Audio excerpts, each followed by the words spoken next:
ಮಕ್ಕಳೇ, ಪರೀಕ್ಷೆ ಚಾನೆಲ್ಗೆ ಸ್ವಾಗತ. ನಾನು ನಿಮ್ಮ ಇಂಗ್ಲಿಷ್ ಸೆಕೆಂಡ್ ಲ್ಯಾಂಗ್ವೇಜ್ ಶಿಕ್ಷಕಿ ಪದ್ಮಶ್ರೀ ಮುರಳಿ. ಅಕಸ್ಮಾತ್ ನೀವೇನಾದ್ರೂ ಪರೀಕ್ಷೆ ಚಾನೆಲ್ಗೆ ಫಸ್ಟ್ ಟೈಮ್ ಬರ್ತಿದ್ರೆ ಖಂಡಿತ ಹೋಗಿ ಸಬ್ಸ್ಕ್ರೈಬ್ ಮಾಡಿ. ಮುಂಚಿಂದ ನೋಡ್ತಿದ್ದೀರಾ ಆದ್ರೂ ಇನ್ನ ಸಬ್ಸ್ಕ್ರೈಬ್ ಮಾಡಿಲ್ಲ ಅಂದ್ರೆ ಖಂಡಿತ ಹೋಗಿ ಸಬ್ಸ್ಕ್ರೈಬ್ ಮಾಡೋದನ್ನ ಮರಿಬೇಡಿ. ಅದಾದ್ಮೇಲೆ ವಾಪಸ್ ಬಂದ್ಬಿಟ್ಟು ವಿಡಿಯೋನ ನೋಡಿ. ಸೊ ಇಫ್ ಕ್ಲಾಸಸ್ ಕಂಡೀಷನಲ್ಸ್ ಅಂತ ಏನಿದೆ ಅದ್ರ ಬಗ್ಗೆ ನಾನು ಇವತ್ತು ಪಾಠ ಮಾಡ್ತಾ ಇದ್ದೀನಿ. ಸೊ ಇಫ್ ಕ್ಲಾಸಸ್ ಅಥವಾ ಕಂಡೀಷನಲ್ಸ್ ಬಗ್ಗೆ ನಿಮ್ಮ ಎಕ್ಸಾಮ್ ಅಲ್ಲಿ ಸುಮಾರು ಸತಿ ಕೇಳಿದ್ದಾರೆ. ಆಕ್ಚುಲಿ ತುಂಬಾ ಕಾಮನ್ ಪ್ರಶ್ನೆಗಳು ಕೂಡ ಇದು ಅಂಡ್ ತುಂಬಾ ಸಿಂಪಲ್ ಮಕ್ಕಳೇ.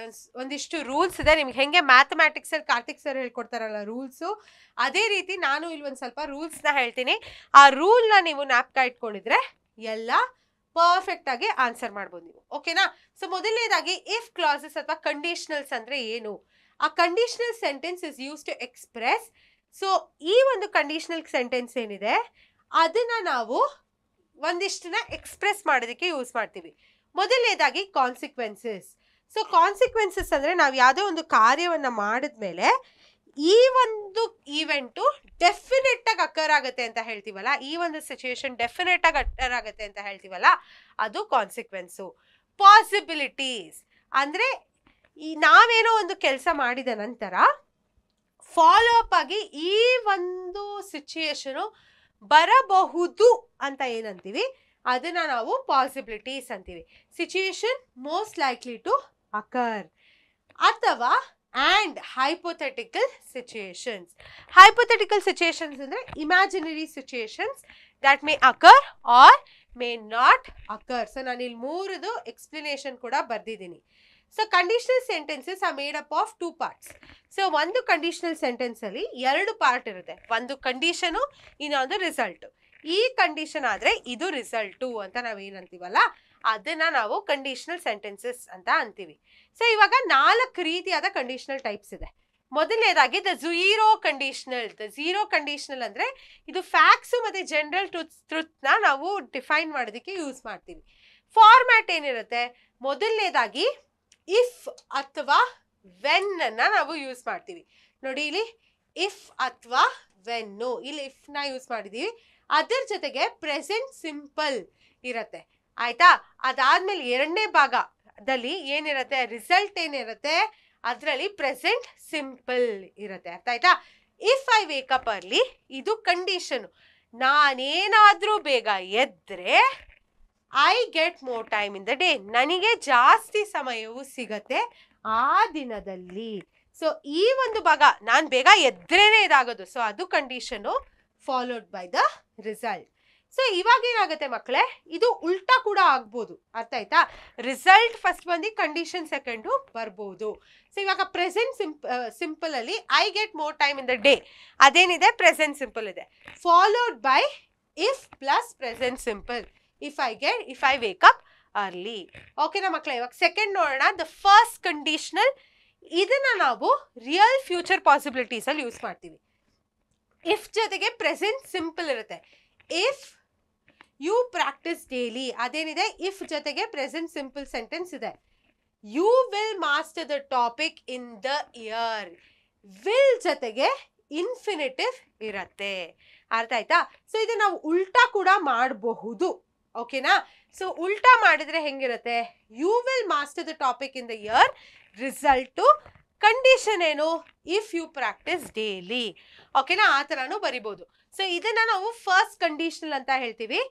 ಇಲ್ಲಿ ನಾವು ಇಫ್ ಬದಲು unless, as long as, as soon as, in case can be used instead of if.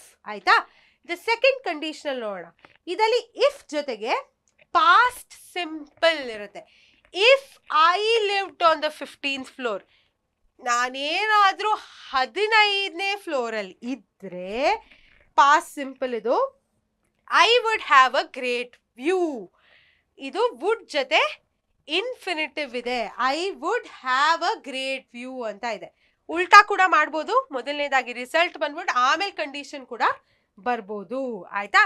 The third conditional, 4ನೇದು ಯಾವುದು, ಥರ್ಡ್ ಕಂಡೀಷನಲ್. ಇದೇನಿದೆ ಪಾಸ್ಟ್ ಹೈಪೋಥೆಟಿಕಲ್ಸ್ಗೆ ನಾವು ಯೂಸ್ ಮಾಡ್ತೀವಿ. ಓಕೆನಾ? ಇಫ್ ಮತ್ತೆ ಪಾಸ್ಟ್ ಪರ್ಫೆಕ್ಟ್ ಇರುತ್ತೆ. ನೋಡಿ, if I had left home early, I had left home early ಅದು past perfect. ಈ condition ಆಗಿದ್ರೆ ಐ ವುಡ್ ಹ್ಯಾವ್, ಆದ್ರೆ ಇದು ನೆಗೆಟಿವ್ ಆಗಿದೆ, I would not have miss the bus. ಇದು ವುಡ್ ಹ್ಯಾವ್ ಜೊತೆಗೆ ಇಲ್ಲಿ ವುಡ್ ನಾಟ್ ಹ್ಯಾವ್ ಜೊತೆಗೆ ಪಾಸ್ಟ್ ಪಾರ್ಟಿಸಿಪಲ್ ಇದೆ. ಮ್ಯಾಮ್ ಇದು ಪರ್ಫೆಕ್ಟು ಸಿಂಪಲ್ಲು, ಪರ್ಫೆಕ್ಟ್ ಸಿಂಪಲ್ಲು ಇದೆಲ್ಲ ಇದೆ, ನಾನು ಅದ್ರ ಬಗ್ಗೆ ನಾನು ಬೇರೆ ಕ್ಲಾಸ್ನ ಮಾಡಿದ್ದೀನಿ. ಸೊ ಖಂಡಿತ ಅದನ್ನ ಹೋಗಿ ನೋಡಿ ಮಕ್ಕಳೇ. ಆ್ಯಂಡ್ ಇದರಲ್ಲಿ ನಾನು ಏನು ಹೇಳಬೇಕು ಅಂತ ಇದ್ದೀನಿ ಅಂದರೆ, ಒಂದು ಕಂಡೀಷನ್ ಜೊತೆಗೆ ಒಂದು ರಿಸಲ್ಟ್ನ ಕೊಟ್ಟಿರ್ತಾರೆ ಕಂಡೀಷನಲ್ ಟೈಪ್ಸಲ್ಲಿ, ಅರ್ಥ ಆಯ್ತಾ? ಸೊ ಇವಾಗ 4 ಟೈಪನ್ನು ನಾನು ನಿಮಗೆ ಎಕ್ಸ್ಪ್ಲೇನ್ ಮಾಡಿದ್ದೀನಿ. ಇದನ್ನ ಬೇಕಾದರೆ ಪಾಸ್ ಮಾಡ್ಕೊಂಡು ಒಂದ್ಸತಿ ತಿರ್ಗಾ ಓದಿ, ಅಥವಾ ನಿಮಗೆ ಕೊಟ್ಟಿರೋಂಥ ಡಾಕ್ಯುಮೆಂಟಲ್ಲಿ ಕೂಡ ಇದು ಇದೆ. ಓಕೆನಾ? ಇವಾಗ ಸ್ವಲ್ಪ ಕ್ವೆಶನ್ಸ್ ನಾವು ಸಾಲ್ವ್ ಮಾಡೋಣ ಬನ್ನಿ. ಅದರ ಮುಂಚೆ, in case where the if clause is at the beginning of the sentence, use comma after the clause. ಇವಾಗ ಅಕಸ್ಮಾತ್ ಏನಾದರೂ ಇಫ್ ಅಂತ ಒಂದು ಸೆಂಟೆನ್ಸ್ ಬರುತ್ತಲ್ಲ, ಅದು ಫಸ್ಟ್ ಅಲ್ಲಿ ಇದ್ರೆ, ಬಿಗಿನಿಂಗ್ ಆಫ್ ದ ಸೆಂಟೆನ್ಸ್ ಇದ್ರೆ ಕಾಮಾ ಯೂಸ್ ಮಾಡ್ಕೊಂಡು ಮುಂದೆ ಬರಿಬೇಕಾಗತ್ತೆ ನೀವು. ಓಕೆನಾ? ಸೊ ಅದನ್ನ ತಲೆಯಲ್ಲಿ ಇಟ್ಕೊಳ್ಳಿ. ನೆಕ್ಸ್ಟ್ ನೋಡೋಣ ಬನ್ನಿ. Read the following conversations and fill in the blanks by choosing the most appropriate words. ಇಲ್ಲಿ if clause ಅಂತ ಪದವನ್ನ ನಿಮ್ಗೆ ಇಲ್ಲಿ ಕೊಡಲ್ಲ, ಆಯ್ತಾ? ಬಟ್ ನೀವು ಅದನ್ನ ಐಡೆಂಟಿಫೈ ಮಾಡಿ ಬರಿಬೇಕಾಗತ್ತೆ. Hemanth says, hi Harini, why are you looking so sad? ನೀನ್ ಯಾಕೆ ಸ್ಯಾಡ್ ಆಗಿ ಕಾಣ್ತಿದ್ಯಾ? ಹರಿಣಿ ಹೇಳ್ತಾಳೆ, yes, just now I receive my CET results, my score is very less. Hemanth ಅದಕ್ಕೆ ಹೇಳ್ತಾರೆ, if you had studied hard, you ಏನು, if you had studied hard, ಇದು ಯಾವ ರೂಲಿಗೆ ಬರುತ್ತೆ? ವಾಪಸ್ ರೂಲ್ ಪೇಜಿಗೆ ಹೋಗೋಣ ನಾವು. ಯಾವ ರೂಲಿಗೆ ಬರುತ್ತೆ? ಪಾಸ್ಟ್ ಪರ್ಫೆಕ್ಟ್ ಬರುತ್ತೆ. ಇಫ್ ಜೊತೆಗೆ ಪಾಸ್ಟ್ ಪರ್ಫೆಕ್ಟ್ ಇರೋದು, ಅದಕ್ಕೇನಾಗುತ್ತೆ, ನಾವು ವುಡ್ ಹ್ಯಾವ್ ಜೊತೆಗೆ ಪಾಸ್ಟ್ ಪಾರ್ಟಿಸಿಪಲ್ ನ ಯೂಸ್ ಮಾಡ್ತೀವಿ. ಇಲ್ಲಿ ನೋಡಿ ಇನ್ನೊಂದ್ಸತಿ, ಅರ್ಥ ಆಯ್ತಾ? ವುಡ್ ಹ್ಯಾವ್ ಜೊತೆಗೆ ಪಾಸ್ಟ್ ಪಾರ್ಟಿಸಿಪಲ್ ನ ಯೂಸ್ ಮಾಡ್ತೀವಿ. ಓಕೆನಾ? ಸೊ ಇವಾಗ ಆನ್ಸರ್ ಏನಾಗತ್ತೆ ಮಕ್ಕಳೇ? Would have. ಆನ್ಸರ್ ನೋಡೋಣ. ನೋಡಿ ನಾ ಹೇಳ್ದಂಗೆ B would have is the right answer. You would have scored good marks. ಇದು ಪಾಸ್ಟ್ ಪರ್ಫೆಕ್ಟ್ ಅಲ್ಲಿ ಇರೋದ್ರಿಂದ ಇದು ವುಡ್ ಹ್ಯಾವ್ ಜೊತೆಗೆ ಪಾಸ್ಟ್ ಪಾರ್ಟಿಸಿಪಲ್ ಬರುತ್ತೆ. ಮುಂದಿನ ಪ್ರಶ್ನೆ, ಆಯ್ತಾ? Read the given conversation and fill in the blanks choosing the most appropriate words. ಆಯ್ತಾ? ರಾಜೇಶ್ ಹೇಳ್ತಾನೆ, hey Sunil, did you watch the cricket match yesterday? We won the match. ನೆನ್ನೆ ನೀವು ಕ್ರಿಕೆಟ್ ಮ್ಯಾಚ್ನ ನೋಡಿದ್ರಾ? ನಾವು ಮ್ಯಾಚ್ನ ಗೆದ್ವಿ ಅಂತ ರಾಜೇಶ್ ಹೇಳ್ತಾ ಇದ್ದಾರೆ. ಸುನಿಲ್ ಏನಂತಾರೆ, no I didn't, if you had told me earlier. Same ಆಯ್ತಾ? ಇಫ್ ಜೊತೆಗೆ ಪಾಸ್ಟ್ ಪರ್ಫೆಕ್ಟ್ ಇದೆ. ಸೊ ನಾನು ಇದಕ್ಕೆ ತಿರ್ಗಾ I would have watched it. ನೋಡೋಣ ಆನ್ಸರ್ ಏನು? Would have is the answer. So ಅರ್ಥ ಆಯ್ತಾ ಮಕ್ಕಳೇ? ಇದೇ ರೀತಿಲಿ ನಿಮ್ಮ ಎಕ್ಸಾಮಲ್ ಪ್ರಶ್ನೆಗಳನ್ನ ಕೊಡ್ತಾರೆ. ಇಫ್ ಕ್ಲಾಸ್ನ ಐಡೆಂಟಿಫೈ ಮಾಡೋದಕ್ಕೆ ಯೂಶಲಿ ಇದಿರುತ್ತೆ.